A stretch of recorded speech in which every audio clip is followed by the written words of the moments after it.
Hello beautiful people, welcome to my YouTube channel. I'm Vëora and I'm a producer, an artist and composer. And today I am gonna tell you about my story, my journey on how I recorded and produced my debut EP without any funds. This is the first long form video I upload where I talk straight to you. I'm very excited to film this video today. I got very inspired by Jazz Ratchford, who made a video about how she made her EP from scratch. And yeah, I wanted to do the same because I also released an EP a month ago with basically no funding. And I think it's so interesting to see how different artists, how different musicians do it. And I want to share my process with you because I've seen a lot of requests, especially on my TikTok, from people that want to release music and they just don't know where to start. So I thought that I could share my journey with you and give you some advice. By all means, there's no wrong or right way to do this. This is kind of a DIY how to make an EP from scratch with no funding. I produced this whole EP myself.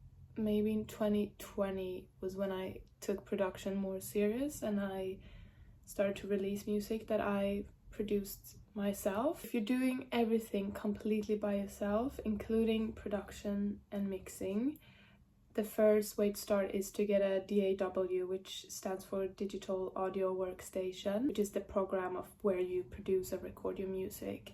I work on Logic and you can purchase it if you have a MacBook. A lot of DAWs cost some money. If you want to invest, I would definitely invest in firstly in a DAW, because that's where you're gonna be able to record your music. I know that GarageBand is free, so if you don't have the money to buy Logic, for example, I know that GarageBand is free, but also Logic is offering, I think, discounted prices for students as well. And if you don't have a MacBook, there are other options. There's Pro Tools, there's Ableton, FL Studios, etc. There's so many. I think you should go and do your own research on maybe what DAW would work for you, or if there's some that are cheaper than others. That's the first step to get a DAW. And I've used Logic for this particular project, for this EP. And when it comes to equipment, obviously you want to be able to record your music, your vocals, or any instruments. The most important equipment for recording something is an interface, which basically take your audio file into the program. I use this Focusrite 18i8, I think this is called, for the whole EP. And for microphone, I use this one, which is my partner's, not mine. It is Avanton. It's amazing, very professional microphone. It costs a bit, but you really don't need an expensive microphone to release music. On two of the songs on the EP, 143 and Recall, I use the legendary SM58 microphone. And why I say this is, I think a lot of people think that you need the most expensive equipment to make music or to release. They're waiting to save up to buy the best or most expensive things on the market, but I'm here to tell you that you really don't need that. There's plenty of mics out there and interfaces that are very budget friendly. It's not about having the most expensive equipment, it's about what sound you want to have, and that's it basically. Obviously, if you need a kind of sound that requires a very expensive mic, or a sound on a mic that is expensive because you've tried it, obviously that will be the best for you. But for me, for example, on 143 and Recall, so I made the demos with this one. That's usually how I start a demo. I sing in just this one just to get the demo vocals in, or the melodies, and I think I got so used to the vocals and to the sound of this microphone, so when I instead recorded with this very high quality. The character of my vocals and the sound of it was lost, and I don't know, it didn't sound right. I loved the sound of my vocals with this one on these particular songs. On the other songs I did record with this mic, and that was great for them. There's so many things that you can do in the mixing process to make your vocals more clearer, or you know, whatever sound you need in the song, you can get that in the mixing process as well, and that's kind of what I thought when I recorded with this one. So that's kind of it when it comes to equipment. Obviously, if you want to record your guitar, you can also use this kind of mic, or if you buy a budget-friendly condenser mic, you can use that both for the vocals and for the instrument. Everything is about exploring your sound and see what kind of sound is good for you and for the song that you are making. So for example, when you start to, if you have a piano, for example, or a guitar that you want to record with your microphone, you can just try to like place it in different placements to see what will work for you and what will sound the best. One thing that is good though, a dry room to record the vocals or the instrument in. A room, or have like a sheet over you. If you have two mic stands, you can like put a sheet over yourself, so that when you have your audio file, you can't hear a lot of things around it. You can't hear maybe the street outside your house, or like your sound bouncing off the walls in your room. So if you have a room that is very treated, that has a lot of things on the walls or on the floor, that will make the sound waves stay and not like bounce over. So when it comes to producing, so because I am a producer, I didn't need to pay anyone to record or produce my tracks.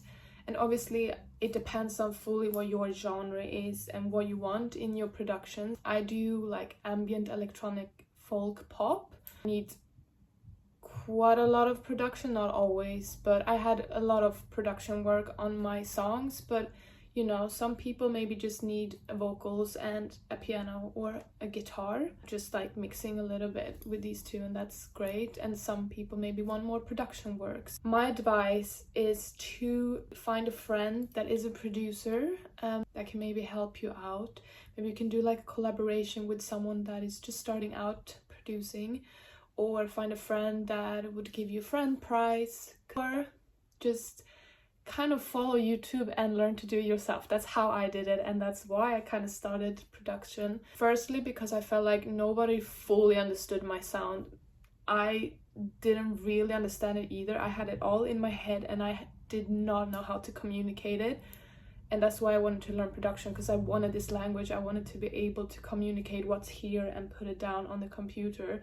But also I'm such a perfectionist and I rather do it myself. But I would suggest that we start off by recording vocals and an instrument, if you can play an instrument, or something simple, you know, a MIDI track. I'm gonna show you later what a MIDI track is, but do something simple. So when it comes to mixing, which is the next step after recording and producing, I had 3 of my songs mixed by someone else, a lovely friend of mine. He is an amazing producer, mixing and mastering engineer, and I also mixed 2 of the songs myself. I do think if you have produced something yourself, it's very good to give your songs to a new pair of ears, a new perspective, because you can become very deaf when you work on your own project day and night, and you get so specific with very small things, and then in the end you can't really hear what is good and what is bad, and that can affect the whole song. Also, he was teaching me how to mix while he was mixing my song, so I always sat next to him and he kind of told me everything that he was doing, which was so helpful as well, and I learned so much. And I was very lucky because I got these mixes for free, as well as the master. He did both the mixing and master on 3 of these songs. I did an apprenticeship at the studio, and these kind of mixing sessions were a part of the program that I did, where I'm very lucky because I would have had to pay someone otherwise, which I did with the 2 other songs. 143 and Recall, which I produced and mixed myself, I gave to 2 other mastering engineers and I did pay them, but that was almost the only cost that I had for this EP. So I was happy to pay them, but they were also my friends, so I think they gave me a better price than they would have charged someone else. If you can't give anyone the songs to mix and master, I know that on Logic at least there's some new mixing and mastering tools that you can put on a song, which is basically AI doing it for you. There's also some websites. I've never used one, so I have no idea how they work, but I saw in Jazz's video that she had done that and she said that that worked well for her. So if you don't have any funds whatsoever, that is a good option to do that. Obviously, like, I don't want to promote AI, I don't want to promote doing this, except for if you just don't have the money. And also you can do it yourself, you know, maybe if you start out and you don't have like a lot of tracks there, maybe you're gonna be able to mix them, do a very rough mix yourself. There's a lot of information on YouTube. YouTube will be your best friend. So I just want to show you a couple of my Logic projects of my songs in the EP. This one is My Darling, and it's the 3rd song. Here are all my vocals. So this is how a project can look like. Here are all my vocal takes that I've done. My lead vocal is here and some harmonies. I can just play them. Side, but leave me in, answer where you go. Here is the lead piano that I recorded. I recorded on a Nord, but I didn't use the actual piano sound on the Nord. I actually used laps. And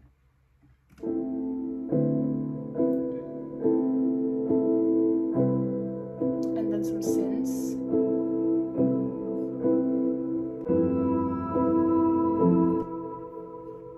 And here are just some of the orchestral elements that I have in the outro.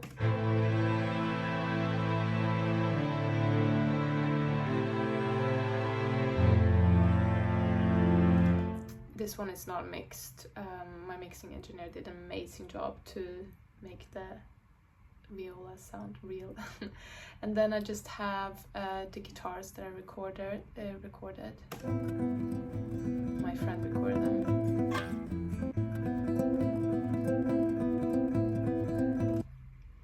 And then all the drum elements, these ones.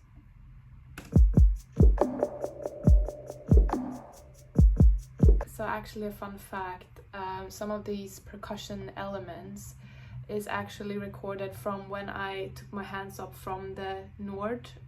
I was also recording my voice at the same time, and then it kind of captured when I like lifted my fingers from the Nord.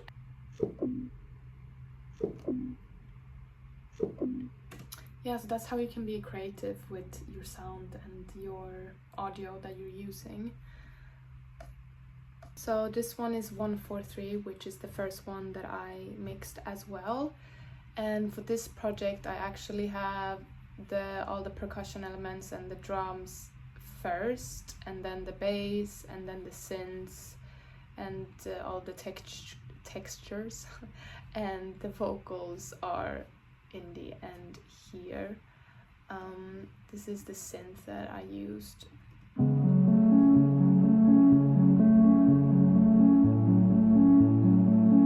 Which goes into the whole song, and these are my vocals. And let's ponder, and I look into your eyes and wonder, which is recorded with this one. And it really sounds good, you know, to change it up, to mix it and make it sound, you know, proper as I wanted it. Plugins with the mixing, you can do so much. I mean, as you can see, I've used a lot of different things on the vocal. Other things here.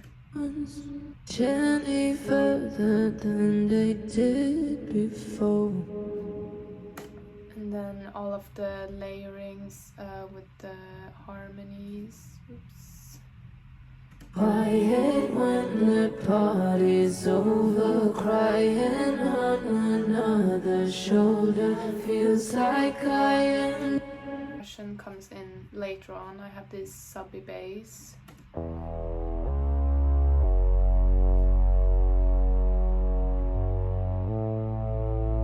I use two basses in this song, and then all the percussion elements.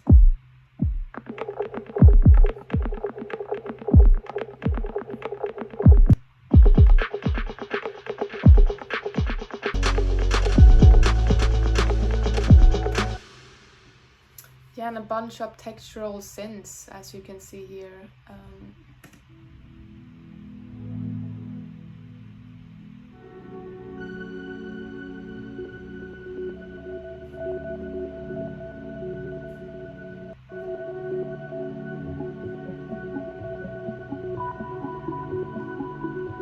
In track of time, but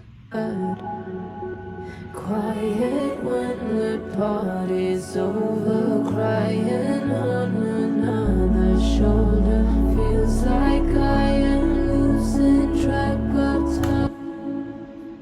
Yeah, that was 143 to recall, which is the opening song of the EP. Just to tell you how unperfect it was and how raw it was, and that's exactly how I wanted it. I basically recorded the vocals one time with this one. All of the harmonies, all of the leads were recorded once. Maybe, no, the leads maybe I did a double on, or I did like 2 takes of them and then chopped them. But it was basically like sang on it, and then I was like, okay, that's good, perfect. I'm not gonna do anything else with it. And it was perfect. The sound from this microphone was great for this song. Really love this song because I'm usually such a perfectionist when it comes to creating my songs and producing them, and you get into every single little detail, but this was just, it ended up how it was supposed to be.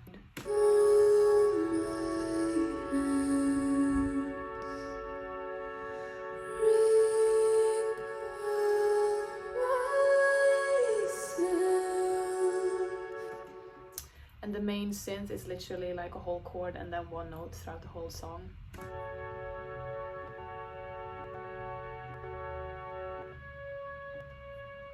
And it was basically just like the vocals and the synth that was in the focus for the song. Yeah, I can just show you some of my vocals here. Lead.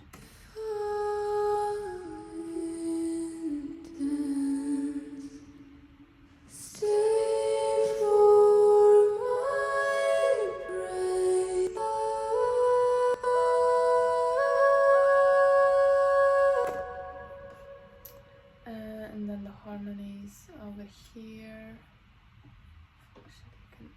You should pay for all the better. You should pay for all the breathing. We should pay for all the better. And I kind of just wanted the song to be very simple until the end, where it kind of opened up with all of the textures, different textures I'm gonna show you. So had these.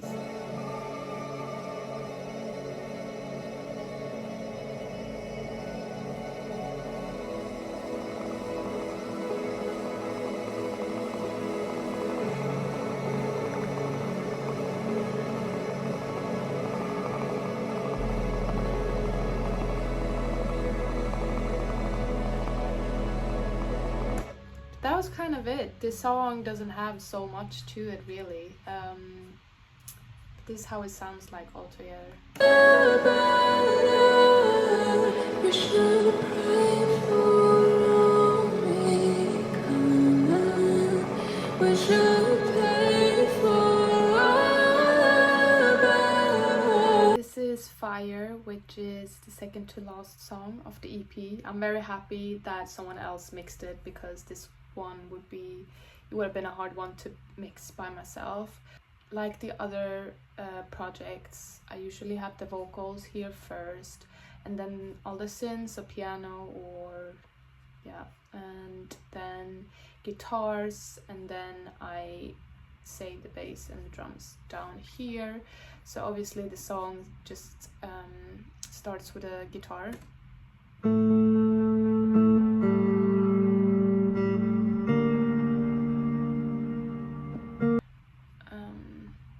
A piano comes in and a bass in the chorus.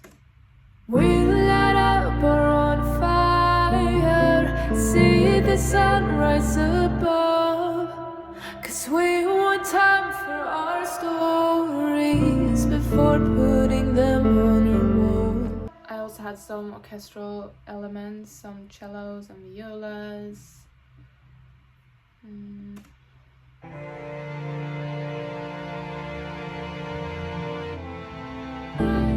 For so long, I wonder.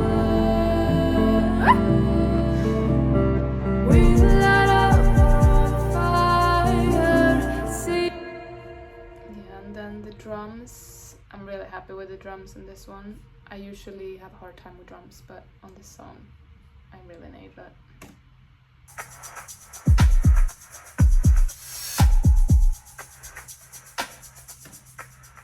Yeah, and this is everything. Before putting them on a wall, we light up on fire, see the sunrise above. So these were almost all projects that I did and produced for my EP. I hope that showed a little bit of the process on how I have my project lay out and how it can look like when you produce a full song. There's a lot of budget-friendly equipment out there that allow you to do the essentials to record your music, and then you can get it out in the world, because you should. I didn't cover anything today about what actually happens after you've done the music and after you've recorded it, producer mixed and master it. So, you know, the visual content, how to get it out to the actual listeners through distributors, marketing, etc. But I happily make another video for you where I talk about this. I hope that you found this video helpful and that I could inspire, you know, at least one musician that want to take their songs and put it out in the world, because we should all put out our art in the world if that's what we want to do, if we want other people to hear them. I could give some people hope that it doesn't have to cost a lot to make a project. This almost cost me nothing with the whole production, mixing, mastering. The important thing is to not reach for perfection. We're all beginners when we start doing something, and I think it's so important to, you know, try different things, try what works with you, try different effects, try different recording techniques when you record your vocals or your instrument, and just allow yourself to have fun, and don't be too hard on yourself, and don't be perfectionist, you know, because there's nothing that can be 100% done well. There's nothing that is 100% anyway. You can work on a project for 50 years and you're still not gonna think it's perfect. So, because we always evolve, and if you put your soul into it, other people are gonna be able to see it, and the right people are gonna find you and listen to your music. I hope you have a lovely day and that you had lots of fun recording your music, and I love to hear all of your progresses and what you think about this video, and I see you in the next one. Bye bye.